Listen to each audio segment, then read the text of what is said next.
ഇന്ന് അവൽ കൊണ്ടിട്ട് നോർത്ത് ഇന്ത്യൻ സ്റ്റൈലിലുള്ള ഒരു ബ്രേക്ക്ഫാസ്റ്റ് റെസിപ്പിയുമായിട്ടാണ് വന്നിരിക്കുന്നത്. ബ്രേക്ക്ഫാസ്റ്റ് ആയിട്ടോ ഈവനിങ് സ്നാക്ക് ആയിട്ടോ ഒക്കെ നമുക്ക് കഴിക്കാൻ പറ്റുന്ന ഈ ഡിഷ് നമുക്ക് വളരെ എളുപ്പത്തിൽ തന്നെ വീട്ടിൽ തയ്യാറാക്കി എടുക്കാം.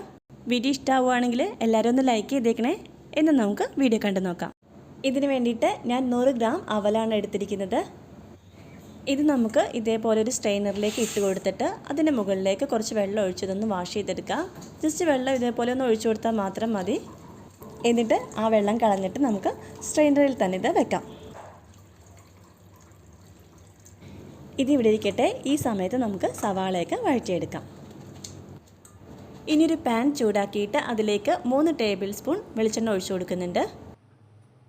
എണ്ണ ചൂടായി കഴിയുമ്പോഴത്തേക്കും ഇതിലേക്ക് 50 ഗ്രാം നിലക്കടല ഇട്ട് കൊടുത്തിട്ട് നമുക്കിതൊന്ന് ഫ്രൈ ചെയ്തെടുക്കാം. ഇതിപ്പോൾ റെഡി ആയിട്ടുണ്ട്. നമുക്കിത് എണ്ണയിൽ നിന്നും കോരി മാറ്റാം. ഇനി നമുക്കിതിലേക്ക് 1 ടീസ്പൂൺ കടുക് ഇട്ട് കൊടുക്കാം. കടുക് പൊട്ടിക്കഴിയുമ്പോഴത്തേക്കും ഇതിലേക്ക് 1/2 ടീസ്പൂൺ ചെറിയ ജീരകം ചേർത്ത് കൊടുക്കുന്നുണ്ട്.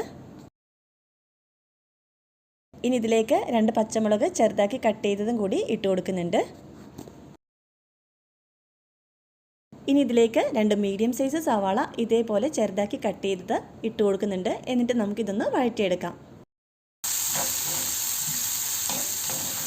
ഇതിലേക്ക് നമുക്ക് കുറച്ച് ഉപ്പും കൂടി ചേർത്ത് കൊടുക്കാം.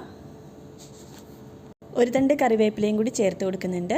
എന്നിട്ട് നമുക്ക് നല്ലവണ്ണം ഒന്നത് ഇളക്കി കൊടുക്കാം.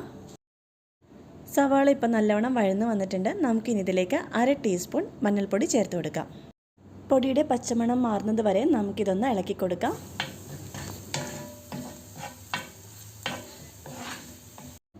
ഇനി ഇതിലേക്ക് 1 ടീസ്പൂൺ പഞ്ചസാര ചേർത്ത് കൊടുക്കുന്നുണ്ട്.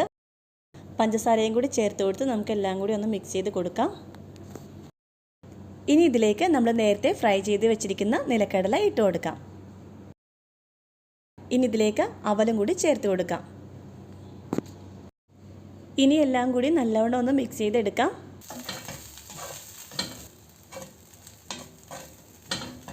സവാള വഴറ്റുന്ന സമയത്ത് നമ്മൾ കുറച്ച് ഉപ്പ് ചേർത്തിട്ടുണ്ടായിരുന്നു.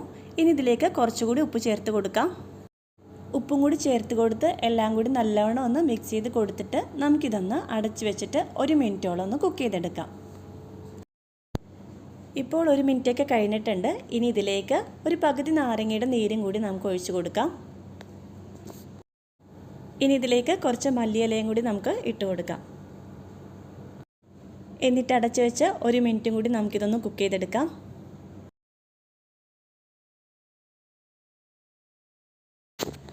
അങ്ങനെ നമ്മുടെ കാന്താ പോഹ ഇവിടെ റെഡിയായി വന്നിട്ടുണ്ട്. അപ്പോൾ വീഡിയോ ഇഷ്ടമായാൽ എല്ലാവരും ഒന്ന് ലൈക്ക് ചെയ്തേക്കണേ. പിന്നെ എൻ്റെ ചാനൽ സബ്സ്ക്രൈബ് ചെയ്യാത്തവരുണ്ടെങ്കിൽ ഒന്ന് സബ്സ്ക്രൈബ് ചെയ്ത് സപ്പോർട്ടും ചെയ്തേക്കണേ. എന്നാൽ ഇനി അടുത്തൊരു വീഡിയോ ഇട്ട് വരാം. Till then bye.